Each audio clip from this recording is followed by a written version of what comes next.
dari uh, kedudukan dari teori tersebut ya terkait dengan praktik dalam pengambilan keputusan. Ya, tentu saja praktik dalam pengambilan keputusan di sini ya ini berlandaskan pada uh, lingkungan ya. Jadi pelaporan keuangan ya itu mengandung beberapa konsekuensi yaitu berupa konsekuensi keputusan. Ya, maka dalam topik ini kita akan melihat ya bagaimana penyajian atau pemrosesan informasi yang alamiah dari laporan keuangan ditujukan untuk berbagai jenis keputusan ya yang sifatnya mengarah pada kepentingan pihak eksternal yang ada di dalam organisasi.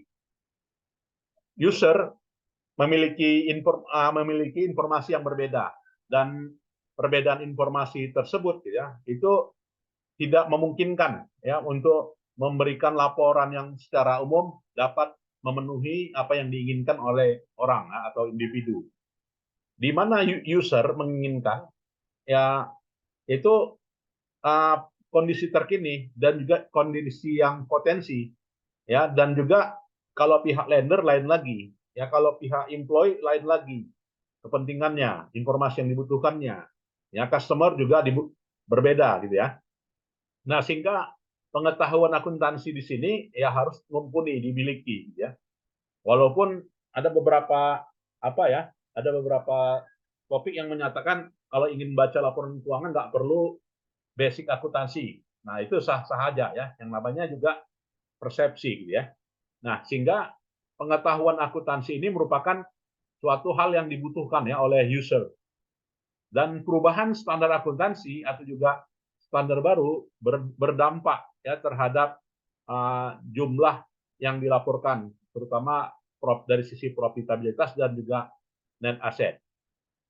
Kemudian user idealnya gitu ya, ini harus memiliki kecukupan ya memiliki kecukupan pengetahuan untuk menilai dampaknya secara menyeluruh, terutama yang berasal dari tiap regulasi yang ditelurkan.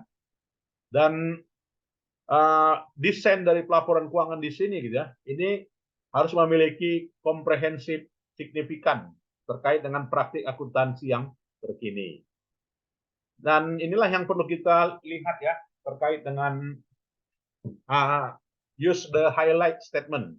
Jadi banyak perusahaan menyajikan laporan keuangannya adalah laporan keuangan yang multi years, baik itu dari sisi profit ya, dari sisi return on asset atau juga dari sisi laba per lembar saham ya. Jadi kebutuhan literasi akuntansi di sini difokuskan atau merupakan suatu fokus yang penting. Akan tetapi bagi pihak manajemen itu akan menseleksi ya informasi yang penting yang dapat dilihatnya. Nah, untuk itu lahirlah yang namanya manajemen accounting. Jadi manajemen accounting di sini menyajikan informasi khusus untuk mendukung pengambilan keputusan pihak ketiga yang ada di organisasi. Jadi internal ya bukan lagi sebagai artinya manajemen accounting itu tujuannya untuk internal ya dan juga tidak mengikut pada regulasi-regulasi yang ada. Nah, ini contohnya beberapa manajemen accounting information berupa analisa cash flow gitu ya, analisa sales budget, kemudian juga produksi dan juga inventory. Jadi tendensinya kepada fokus yang berkaitan dengan di masa yang akan datang apa yang terjadi berasal dari data laporan keuangan yang historis. Nah, untuk pengembangan praktik akuntansi, maka langkah yang dilakukan adalah yang pertama adalah first document use. Jadi awalnya ya memang akuntansi itu berasal dari negara mana atau berkembangnya di mana? Ya berkembangnya di selatan Australia di apa ya? Di utaranya Italia ya, yaitu Piccoli ya. Jadi Fransiskan Monk yang namanya Piccoli, nah ini melakukan dokumentasi yang pertama di abad 14 ya, itulah pionirnya debit and credit ya yang ada pada jurnal dan juga buku besar. Dan format profesi akuntansi gitu ya juga berkembang di abad 18. Jadi memang sangat jauh ya. Piccoli sendiri dia ahli Amerika, ahli matematika ya, bukan ahli akuntansi dia. Secara profesi ya tahun abad 1854 ya, lahirnya profesi akuntan di Edinburgh. Edinburgh di mana itu? Inggris ya. Ya di Inggris ya. Dan 1850 lahirlah secara institutnya yang disebut dengan Institut Chartered Accountant di Inggris juga dan di Wales. Baru di abad 18 berdirinya American Association the Public Accountant ya. Memang pionirnya lahirnya tadi di Italia, kemudian profesinya lahir di Inggris, Edinburgh, kemudian institutnya lahir di Inggris dan juga profesinya di Amerika. Nah, itulah sekilas sejarahnya ya. Dan keanggotaannya ya ini memberikan keleluasan ya untuk menyajikan yang namanya laporan audit yang sesuai dengan aturan hukum dan kesesuaiannya dengan bursa. Jadi tidak ada terkait dengan bagaimana regulasi dan juga bagaimana kompilasi. Dan praktik regulasi tersebut ditandai dari ya abad 20 lah ya. Jadi bicara regulasi, maka kita bicaranya di abad 20. Nah, di mana di sini yang terbatas pada pemisahan ya antara kepemilikan dan juga pihak manajemen. Begitu juga sistem akuntansi di sini didesain ya untuk menyajikan informasi kepada manajer ya. Dan regulasinya di abad 20 ya itu lahirnya sistem kodifikasi ya, kodifikasi praktik akuntansi dan aturannya ya. Di tahun 1920 peneliti mengidentifikasi ya, dan juga menggambarkan yang terkait dengan doktrin yang namanya doktrin konservatisme gitu ya. Kemudian doktrin materialitas gitu ya. Kemudian asumsi entitas ya, kemudian konsep going concern gitu kan. Kemudian konsep konsistensi. Ini semuanya adalah prinsip gitu ya. Prinsip akuntansi. Jadi prinsipnya konservatisme. Ya, apa itu konservatisme? Ya, konservatisme itu ya dalam akuntansi kita harus mempertimbangkan ya resiko kerugian. Ya, itu kerugian harus diwanti-wanti gitu ya. Itulah yang namanya konservatisme ya. Kemudian juga unsur materialitas ya. Nah, itu. Di tahun 1930 lah ya. Di New York Stock Exchange ya profesi akuntansi itu harus punya standar ya. Ini abad 1934, 1938 ya. Kemudian tahun 1930 gitu ya. Ya, kemudian di Inggris tahun 1970, di Amerika tahun 1973 gitu ya. Kemudian di 1946 ya ada 5 rekomendasi dari prinsip akuntansi. Tahun 56 ya adanya rekomendasi dari Australia Society Accountant ya. Kemudian masa-masa yang namanya depresi besar ya. Di sini adanya problem ya. Informasi akuntansi itu dianggap jelek ya dan juga tidak memberikan informasi yang memadai kepada para pengambil keputusan ya. Nah, ini. Nah, sehingga dalam praktiknya ya ada beberapa argumen ya bahwasanya kondisi itu ya tidak diikuti juga dengan pasar. Ya, pasar di sini belum menyajikan informasi yang efisien ya. Atau secara rata-rata pasar yang efisien diargumenkan yang terkait dengan apa ya? Hak-hak dari individu. Kemudian juga demand dari informasi itu dapat menggunakan beberapa apa ya? Hasil dari sumber daya yang terbatas dan digunakan secara bersama-sama dan terbatas pada secara umum ya terkait dengan kandungan informasi yang dianggap harus memiliki informasi yang aman ya tanpa adanya regulasi. Oke ya, kemudian juga argumen yang terkait dengan yang berlawanan dengan regulasi. Nah, di mana di sini orang menginginkan ya penyajian laporan keuangan itu dia sudah bayar mahal ya sehingga kalau dia sudah bayar mahal gitu ya maka dia punya hak. Haknya adalah mendapatkan informasi yang banyak. Nah, sementara tadi informasi itu bagi pihak manajemen yang tidak sembarangan didistribusikan ya. Sehingga pasar modal itu punya tindakan. Ya, tindakan adalah memberikan hukuman ya terkait dengan kalau ada beberapa informasi yang disajikan secara salah ya. Nah, sehingga disebut dengan bad news ya. Jadi ada konsekuensi oleh otoritas pasar modal ya. Kemudian juga argumen yang bertentangan adalah di mana regulasi itu diciptakan ya akan memberikan informasi yang berlebih ya berlebih kepada siapa? Kepada user. Ya, karena dengan demikian user itu tidak akan tidak akan dapat memberikan biaya modal untuk mensuplai ya terkait apa yang dibutuhkan oleh mereka ya. Jadi dengan kata lain regulasi itu juga terkadang memberikan informasi yang berlimpah dan informasi yang berlimpah tersebut harus disiapkan juga dengan dana yang besar ya oleh si penyajinya. Nah, ini argumen-argumen yang menentang regulasi tersebut. Ya, kemudian pembatasan regulasi yang terkait dengan metode akuntansi yang dapat digunakan di dalam organisasi, ya di mana metode tersebut merefleksikan ya praktik atau juga kinerja atau juga posisi yang ada ya. Nah, sekarang bagaimana peranan dari teori? Ya, peranan dari teori itu punya apa enggak? Punya manfaat enggak terhadap hasil dari regulasi? Atau dengan kata lain, teori itu punya peranan enggak melahirkan peraturan? Banyak bukti gitu kan bahwasanya peraturan pasar modal, peraturan bursa efek gitu kan, itu semuanya hasil dari kajian gitu kan.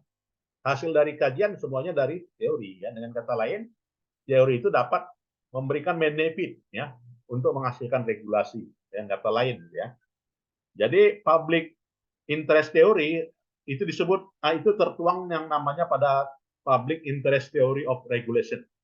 Nah, jadi kalau adik-adik yang mau nanti menyusun tesis gitu kan terkait dengan aturan pasar modal ya. Nah, itu bisa dituangkan ya bab 2 teorinya adalah public interest theory of regulation ya. Dituangkan di bab 2 ya di tinjauan pustaka ya itu harus dibuat. Jadi menelaah peraturan OJK ya, apakah peraturan OJK kan yang terkait dengan pasar modal ya itu sudah relevan atau tidak gitu kan, mengkritisi aturan gitu kan. Maka landasan teorinya adalah landasan teori public interest theory ya. Nah, itu kalau mau kita mengkritisi aturan ya. Kemudian juga regulasi capture theory of regulation. Nah, jadi capture theory of regulation di sini ini memproteksi kepentingan publik ya di mana mekanisme regulasinya dapat mengontrol kelompok ya yang berdampak terhadap regulasi. Nah, sedangkan private interest theory of regulation ya di teori ini menerangkan bahwasanya pemerintah tidak bersifat netral ya dalam memberikan arbitrase atau juga kebijakannya ya terkait dengan regulasi yang berimpak ya terhadap pemilihan atau juga kampanye yang bersifat keuangan. Nah, kalau berkaitan dengan hal itu disebut dengan private interest theory regulation teorinya ya. Yang ada dibahas di chapter 3 ke depan ya, minggu depan. Dan bicara regulasi di sini implikasinya regulasi bersifat publik dan juga bersifat private gitu ya. Untuk yang regulasi yang untuk sifatnya private yaitu mengarah kepada ke profesi, yaitu profesi akuntansi. Di mana profesi akuntansi ini dapat mengembangkan seperangkat standar ya karena seperangkat standar itulah yang dipraktikkan dan diyakini sebagai aturan yang dapat diterima dalam praktik dunia bisnis. Itu namanya private sector regulation. Sedangkan public sector regulation peranan pemerintah lah ya. Jadi bukan peranan profesi yang dituntut. Untuk public sector regulation peranan pemerintah. Peranan pemerintah punya peranan gitu ya, memberikan aturan yang terkait dengan respon ya terhadap dunia bisnis dan juga pada kepentingan yang bersifat publik. Nah, itu public sector regulation. Ya, kemudian di sini kita lihat juga ya bahwasanya peranan pertimbangan profesional itu penting juga di dalam pelaporan keuangan. di mana kedudukan akuntan ya ini memberikan apa ya, memberikan treatment berupa berupa pada banyak transaksi dan juga regulasi banyak peristiwa yang dalam hal ini ada yang diatur, ada yang tidak diatur. Nah, sehingga akuntan punya ekspektasi ya, ekspektasinya mengarah kepada tindakan yang objektif ya, yang bebas dari bias. Ya. Jadi memang dituntut yang namanya pertimbangan. Jadi nggak semata-mata juga berdasarkan pada aturan, karena aturan itu ada yang belum diatur, ada yang sudah diatur. Maka lebih banyak praktik akuntan itu adalah praktik berdasarkan pertimbangan. Dan informasi yang dihasilkan itu haruslah jujur ya. Jujur yang merepresentasikan transaksi yang ada ya, dan sifatnya netral dan juga dapat diverifikasi ya. Jadi peranan pertimbangan juga dibutuhkan ya. Jadi bukan hanya ngikut standar, karena ada beberapa standar yang nggak ada aturannya. Nah itu ya. Jadi di sini peranan pertimbangan juga begitu besar ya. Ya mungkin adik-adik ada yang mau kita diskusikan, silakan. Ada Kairi, ada Melita, ada Moza Safira,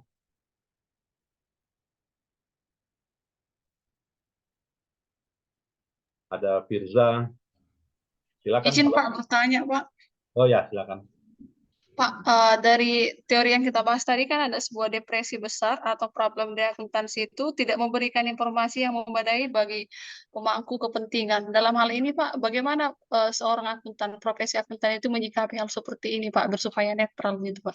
Karena Ya, kan kadang ada teori-teori kepentingan agensi dalam hal eh, pengungkap laporan keuangan ini gitu Pak. ya betul, Ibu Melita ya. Jadi terkait dengan hal itu itulah ya, akuntan itu dituntut pertimbangannya, judgementnya. Ya, jadi tidak semata-mata berdasarkan pada standar juga ya. Jadi banyak ya kasus-kasus yang di mana akuntan itu perlu apa ya, memberikan judgementnya karena tidak ada di aturan ya, tidak ada di standar ya. Apalagi kita lihat kalau standarnya apa ya, misalnya yang lagi ada berapa jenis standar standar akuntansi. Nah, ada yang bisa memberikan gambaran, ada berapa standar akuntansi yang dikenal saat ini ya di Indonesia lah ya, di Indonesia. Siapa yang bisa menjelaskan? Ada 4 ya. Yang pertama adalah SAK, standar akuntansi keuangan, itu satu ya, yang mengatur untuk private sector. Yang kedua, yang berkaitan dengan standar MKM, gitu kan? Entitas apa ya, mikro, itu ada standarnya. Kemudian apa? Standar syariah, itu juga ada standar akuntansinya, ya kan? Kemudian juga standar syariah, ya, standar syariah juga ada standar akuntansinya. Jadi ada 4 standar akuntansi. Nah, apakah seluruh kasus-kasus keempat itu semuanya ada di buku standar? Tentu saja tidak, gitu kan?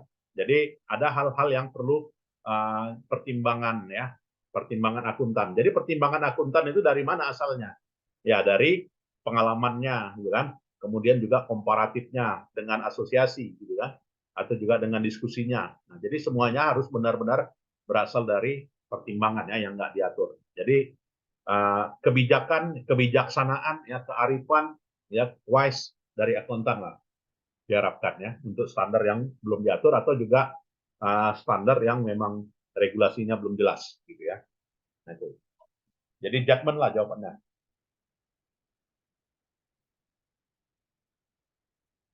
Nah, jadi peranan dari judgement di sini uh, itulah yang dikatakan dengan the role of professional judgment.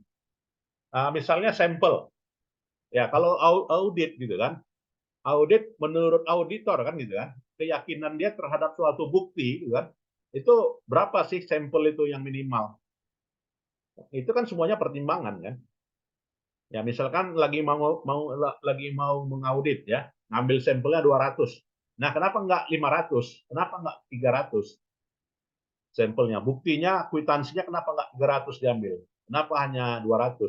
Ya karena pertimbangannya 200 ini udah proporsional, ya sudah mewakili, ya sudah representatif dari populasi. Itu pertimbangannya. nggak usah 300 lah, karena biaya kita pun juga kecil. Itu juga judgment. Ya, jadi memang bicara pengukuran sampel itu semuanya judgment. Ya, kalau standarnya hanya mensyaratkan harus ada teknik pengambilan sampel, tapi tidak dijelaskan berapa jumlah sampel, ya kan, berapa tingkat keyakinan, ya, berapa metodenya, apa yang paling yakin, yang paling benar, tidak ada di standar, ya, standar pemeriksaan, ya, standar yang lainnya, gitu ya. Itu. Jadi di sini peranan profesional judgment itu penting, ya, terutama implikasinya ke ekonomi, implikasinya ke sosial. Nah, jadi berimplikasi ke situ yang harus dimatangkan. Dan sudut pandang standar ini juga mengalami dilema, ya, dilema terkait dengan uh, keseimbangan akuntansi dan juga keseimbangan variabel-variabel di luar non akuntansi. Jadi ini pertimbangan ini diakui kok di dalam riset, ya. Z tahun 78 ini. Kemudian kalau bicara metode akuntansi yang diterapkan, nah, jadi metode akuntansi yang diterapkan, kira-kira metode mana yang bagus? Kalau misalnya kita menggunakan metode apa, ya, metode depresiasi aset, apakah metode apa, ya, single apa namanya, double double decline, atau juga apa, ya, double declining method, atau juga straight line method. Nah, itu kan pilihan, gitu kan. Nah, bicara pilihan maka ada untung rugi. Ya, tergantung, ya kan. Kalau dia double decline untuk perusahaan yang high tech lebih tepat, ya, double decline dibanding dengan strike line. Ya, strike line untuk perusahaan yang apalah, yang biasa lebih tepat, gitu kan. Jadi untuk yang teknologi tingkat tinggi double decline mungkin yang lebih tepat. Nah, itu semua metodenya ada pertimbangan. Standar hanya menjelaskan pemilihan beberapa metode alternatif, tapi bukan menentukan metode mana alternatif yang terbaik. Nah, tidak ada, ya. Tapi kalau pajak, ya kan, peraturan pajak memang bagaimana peraturan perpajakan terhadap yang namanya penyusutan. Ya kan, ada yang harus kan, gitu kan, pakai metodenya double decline. Ya kan, kalau nggak pakai metode itu harus ada adjustment katanya kan. Kalau ada adjustment, dampak perpajakannya apa? Ada yang lebih bayar, ada yang kurang bayar. Karena kan dalam pajak harus ada yang namanya laporan rekonsiliasi fiskal kan. Nah, laporan rekonsiliasi fiskal itu nantinya akan menimbulkan beban kewajiban perpajakan. Kurang bayar, lebih bayar. Kan wajib seperti itu. Kalau nggak ikut metode perpajakan, gitu kan, yang sesuai dengan kitab undang-undang perpajakan, itu harus suatu kewajiban, ya. Nah, kalau dalam standar akuntansi tidak ada, dia hanya memilih dari beberapa metode, ya, beberapa standar. Nah, jadi sini perspektifnya adalah perspektif pemilihan standar, ya, pemilihan metode akuntansi. Jadi landasannya adalah efisiensi perspektif. Ya, efisiensi perspektif ini harus dipertimbangkan, ya. Kenapa?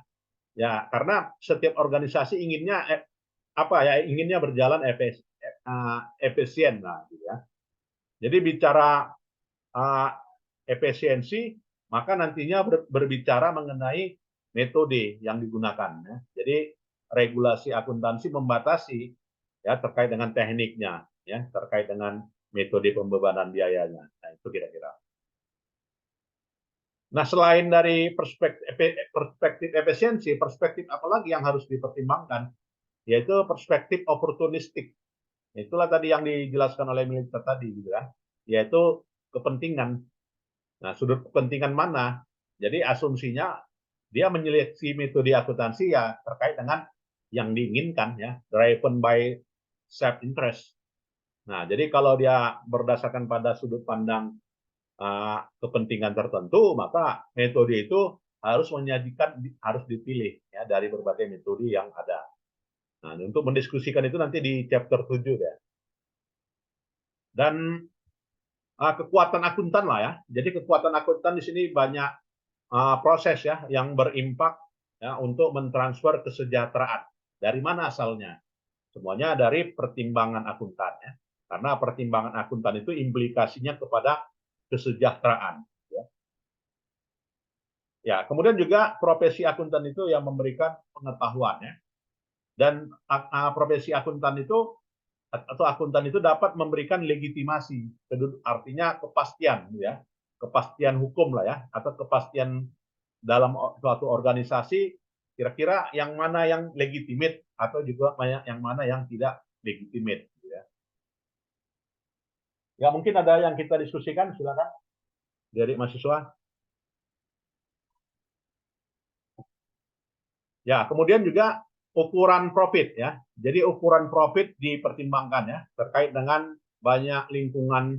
Jadi bicara kita laporan implikasinya ada ya. Implikasi ke sosial, implikasi ke lingkungan, implikasi ke pemerintah. Nah, itu semuanya harus ada. Pasti ada ya konsekuensinya. Jadi refleksinya kepada entitas. Nah, itu inilah yang kita lihat ya di topik yang chapter 2 ini ya. Mungkin ada yang mau kita diskusikan, silakan. Ya, kalau tidak ada kita lanjut lagi ke chapter berikutnya ya.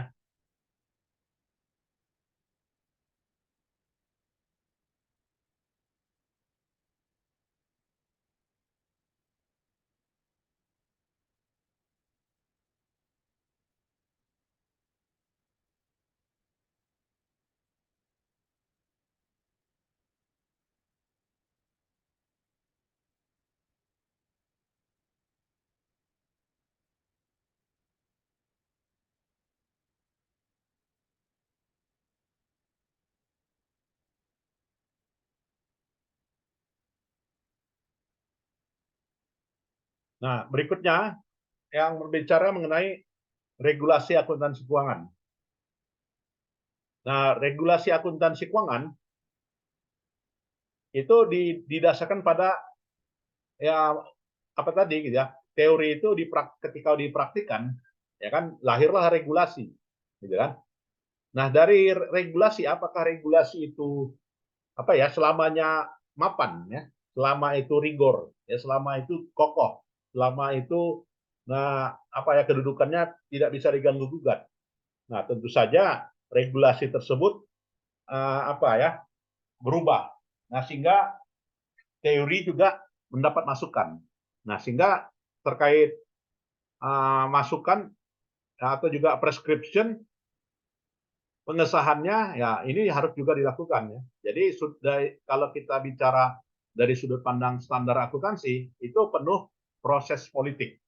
Jadi bicara standar ini ya bicara kepentingan ya, maka bicara proses politik. Ya kenapa? Ya karena ini implikasinya ada yang terkait dengan mandat ya atau juga kekuatan politik tertentu yang berpengaruh terhadap parti-parti ya yang berpengaruh terhadap entitas. Nah, sehingga penyusunan standar itu berlandaskan pada praktik politis. Nah, kita mau melihatlah sekarang ini ya, yang sekarang ini udah berlakunya IFRS. Sebenarnya IFRS itu untuk siapa? Kenapa kita nggak ikut aja IAS ya, International Accounting Standard? Kenapa harus IFRS? Nah, kira-kira siapa yang memberikan pendapat? Moza? Nah, kenapa berlaku IFRS? Itu jawab pertanyaannya. Siapa yang diuntungkan lah dari IFRS? Riana? Eko Sapriyadi? Yasa Putri? Firza Zahra? Nah, siapa yang untungnya itu dari IFRS?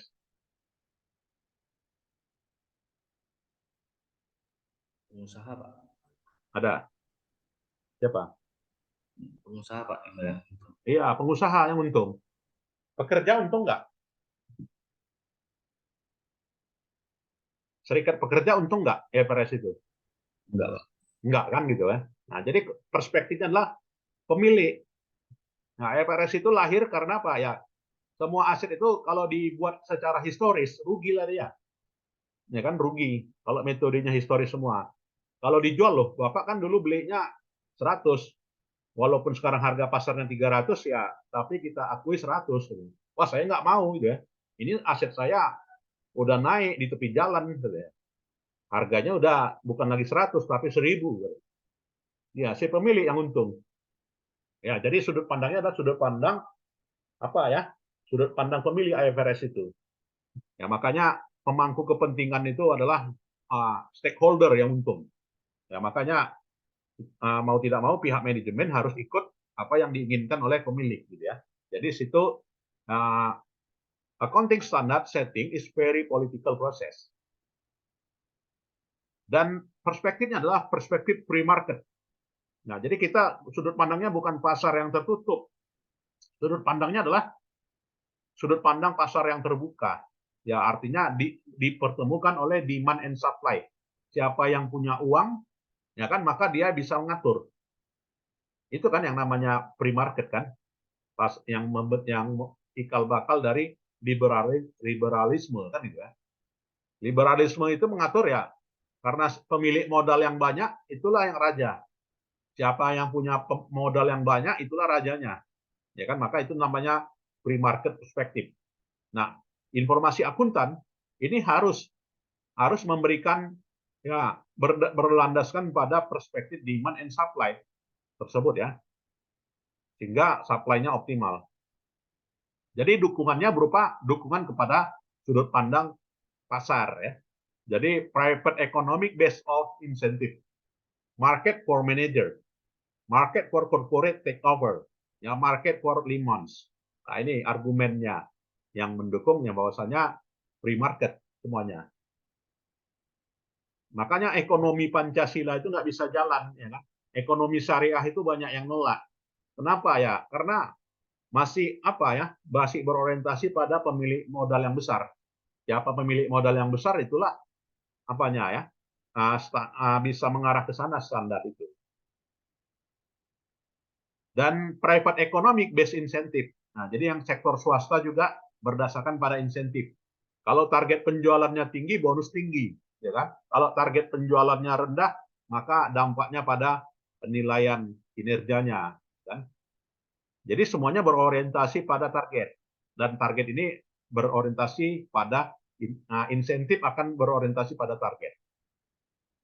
Nah, jadi di sini kepentingan pihak manajemen ini harus ada kontrak. Jadi kontraknya antara shareholder dengan debt holder ya, si pemberi hutang dengan si penerima hutang. Ya, ini harus ada tindakan. Tindakan apa yang bisa dilakukan oleh pihak manajemen untuk melunasi debt. Dan kontrak ini didasarkan pada informasi akuntansi. Nah, informasi akuntansi itu dipercaya nggak? Apakah informasi akuntansi itu mumpuni? Ya kan, bagi si debt holder. Nah, debt holder punya perspektif sendiri, gitu kan? Debt holder punya perspektif sendiri. Organisasi not producing information. Ya, organisasi itu tidak menghasilkan informasi yang merupakan final, ya, yang merupakan higher cost capital. Jadi organisasi itu menempatkan ya informasi itu sebagai sesuatu yang dihasilkannya. Jadi bicara sesuatu yang dihasilkannya tergantung pada pihak-pihak, ya pihak-pihak yang mengakui penempatan aset yang sudah ditempatkan tersebut, ya. Nah, ada permasalahan ya, problem dalam pihak-pihak itu. Nah, pihak-pihak itu semuanya menginginkan adanya, semuanya harus bersandar pada kontrak ya, kontrak yang dianggap apalah ya, andal ya, layak, visible. Dan negosiasi itu sangat tergantung pada keinginan investor ya. Dia menginginkan informasi yang mana ya. Dan hasil negosiasi itu akan menentukan yang namanya single contract ya bagi investor untuk menyetujui informasi apa yang harus dipasok. Nah, ini argumen manajer lah ya terkait dengan pasar itu gimana? Ya, maka pihak manajer itu artinya dampaknya pada pimpinan perusahaan atau manajer itu akan ada. Dampaknya apa? Remunerasi. Kalau terkait dengan apa ya? Maksimalisasi nilai perusahaan, ya, maka maksimalisasi nilai perusahaan itu dituntut kepada manajer untuk memberikan performan yang memadai. Ya, ketika performan itu memadai, maka remunerasi ini merupakan suatu hal keharusan yang diterimanya di masa yang akan datang. Jadi optimal dari jumlahnya sangat tergantung pada informasi akuntansi. Jadi dengan kata lain, lagi-lagi informasi akuntansi itu merupakan suatu hal yang sangat didambakan ya bagi pihak manajer, bagi pihak pemangku kepentingan. Ya mungkin ada yang mau kita diskusikan di sini, silakan.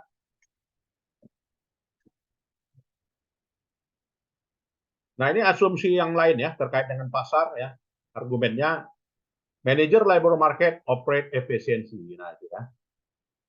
Information about past performance non-prospective employee will be impound the future salary. Nah, jadi memang salary dan apa ya itu mendukung performance ya.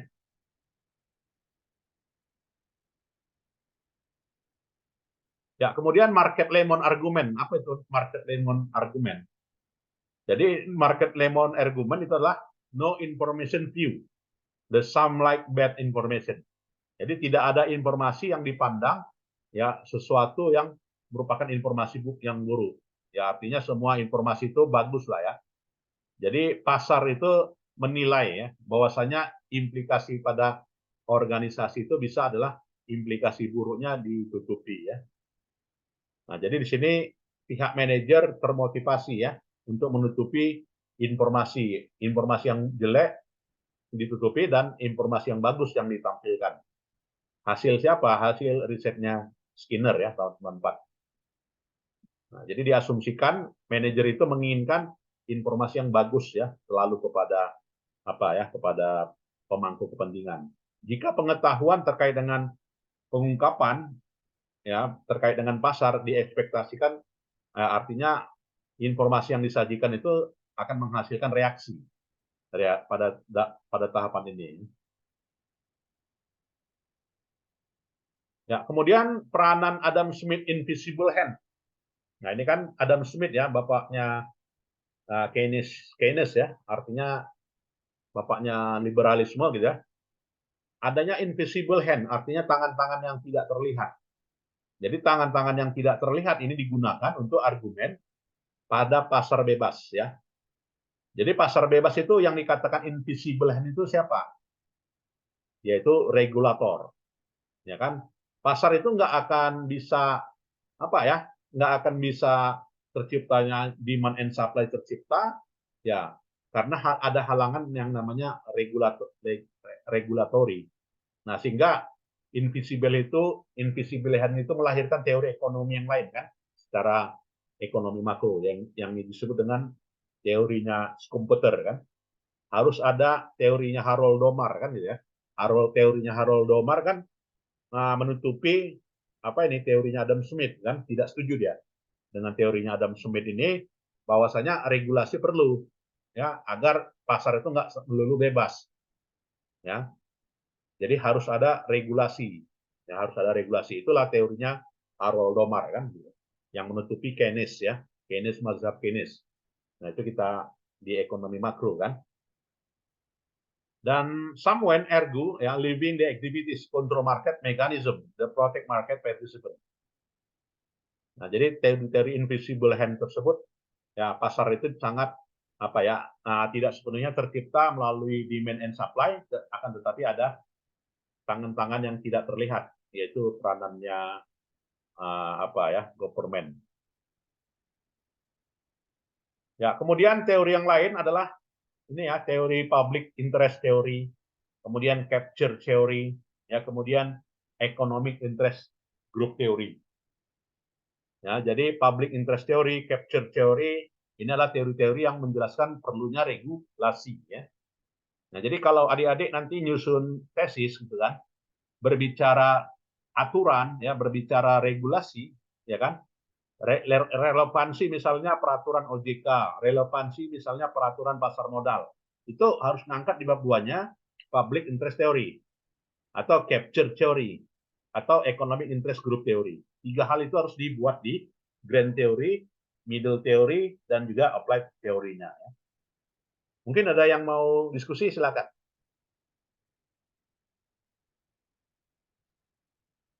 Dari teori. Teori ini masih dipakai sampai sekarang. Nah, ini kalau kajiannya kajian makro mikro ya.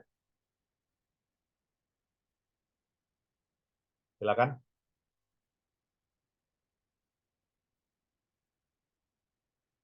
Ya, kalau tidak ada saya kira itu sajalah ya dulu ya pertemuan kita ya. Nanti videonya saya share ya. Dan nanti e-learningnya belum sempat saya buat. Ya, nanti bisa kok. Ya, 3 atau 4 pertemuan kita absen di e-learning ya untuk absen pertinggal kepada USU ya. Dan absen perkuliahannya boleh di print screen ya oleh konting ya. Silakan.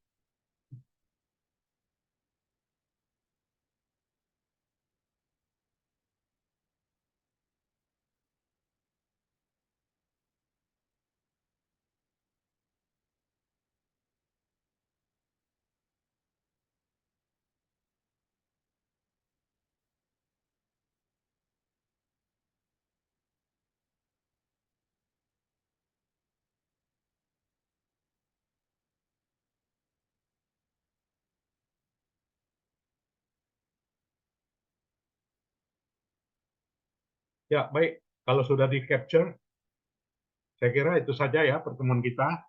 Kita lanjutkan minggu depan ya. Tapi minggu depan ini saya antara bisa atau tidak nih. Tapi kita lihat aja nanti situasinya. Baik, selamat pagi. Salam sehat semuanya ya. Assalamualaikum warahmatullahi wabarakatuh. Waalaikumsalam warahmatullahi wabarakatuh. Ya, boleh meninggalkan ruangan adik-adik semua.